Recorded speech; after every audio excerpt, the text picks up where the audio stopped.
हरे कृष्ण, जय माता दी। दोस्तों, आप सभी को मोक्षदा एकादशी और गीता जयंती की हार्दिक शुभकामनाएं। प्रिय श्रोताओं, हर साल मार्गशीर्ष मास के शुक्ल पक्ष की एकादशी तिथि के दिन मोक्षदा एकादशी का व्रत रखा जाता है। माना जाता है कि मोक्षदा एकादशी के व्रत रखने से जातक की हर मनोकामनाएं पूर्ण हो जाती है और पितरों की असीम कृपा प्राप्त होती है। इसके साथ ही द्वापर युग में भगवान श्री कृष्ण ने इसी दिन अर्जुन को उपदेश दिया था, इसलिए इस दिन गीता जयंती भी मनाई जाती है। यह तिथि पितरों की कृपा प्राप्त करने के लिए बेहद ही शुभ मानी जाती है। इस दिन पवित्र नदियों में स्नान करके पितरों के निमित्त पिंडदान करने से पितरों को मोक्ष प्राप्त होता है और उनकी असीम कृपा और आशीर्वाद प्राप्त होता है। मार्गशीर्ष मास अर्थात अगहन मास के शुक्ल पक्ष की एकादशी मोक्षदा एकादशी बेहद ही खास होती है। इस दिन जगत के पालनहार श्री हरि विष्णु की उपासना करने का विशेष महत्व है। मान्यता है कि इस तिथि पर रखा गया व्रत मनुष्य को सद्बुद्धि, सुख, समृद्धि और जीवन की सभी बाधाओं को नष्ट करता है। पितरों की शांति और ग्रह दोष से भी राहत मिलती है।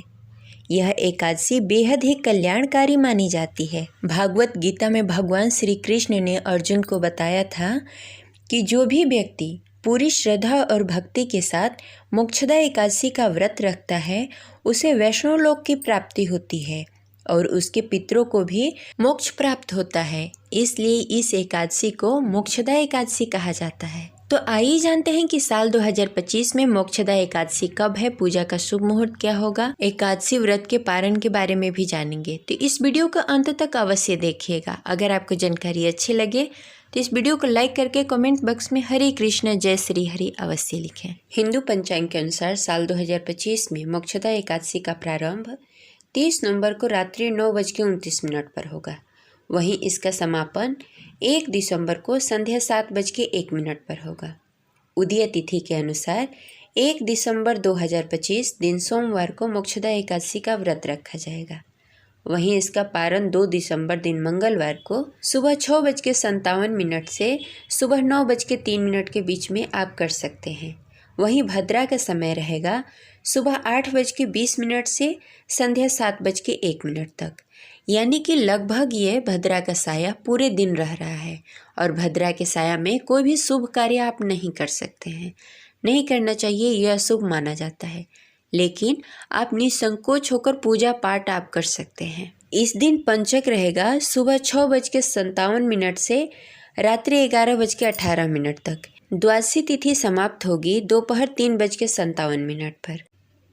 एकादशी व्रत के नियम का पालन दसवीं तिथि से ही प्रारंभ हो जाता है।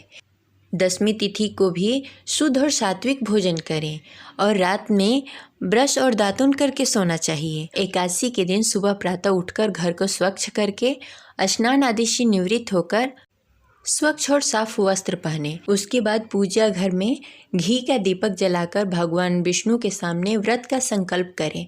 भगवान विष्णु और माता लक्ष्मी की विधि विधान से पूजा करें। भगवान विष्णु को भोग अर्पित करें। भोग में आप चनामृत, मौसमी फल, मिठाई अर्पित कर सकते हैं। यह ध्यान रखें कि भगवान विष्णु के भोग में तुलसी पत्र अवश्य डालें, क्योंकि इसके बिना भगवान विष्णु भोग ग्रहण नहीं करते हैं। इसके साथ ही विष्णु सहस्त्र नाम का पाठ करें, ओम नमो भगवती वासुदेवाय मंत्र का जाप करें और एकादशी व्रत कथा पढ़े या सुने, क्योंकि इसके बिना व्रत अधूरा माना जाता है। हमारे चैनल पे ऐसी जानकारी के साथ व्रत कथा भी सुनाई जाती है, तो आप उसका आनंद अवश्य उठाएं। इसके लिए हमारे चैनल को सब्सक्राइब करके बेल आइकन को प्रेस कर ले, जिससे आगे आने वाले वीडियो का नोटिफिकेशन आपको मिलता रहे। एकादशी के दिन नियम पूर्वक व्रत रखने के बाद द्वादशी के दिन पुनः स्नान आदि से निवृत्त होकर भगवान विष्णु की पूजा करें और ब्राह्मण को दान दें और पारण शुभ मुहूर्त में एकादशी व्रत का पारण करें।